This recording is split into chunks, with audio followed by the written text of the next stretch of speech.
দুনিয়াতে যত অদ্ভুত অদ্ভুত প্রশ্ন সব আপনি মুসা আলাইহিস সালামের মাথা থেকে পাবেন। বিভিন্ন বিষয়ে আল্লাহরে প্রশ্ন করতেন। সাইয়েদনা মুসা আলাইহিস সালাম আল্লাহরে বললেন, আল্লাহ আপনি আমার এমন একটা জিকির শিখাইয়া দেন যে জিকিরটার শব্দ আপনি আর আমি ছাড়া কেউ জানবে না।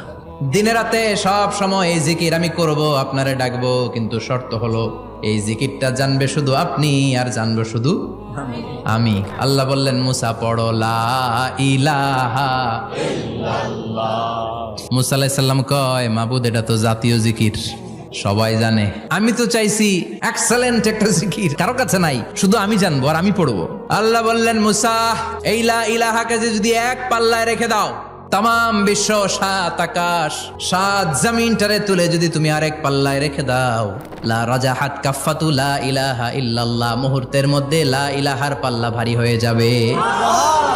ও মুসা, তুমি যতই এক্সক্লুসিভ জিকির চাও, লা ইলাহার চেয়ে দামি জিকির আমার কাছে নাই।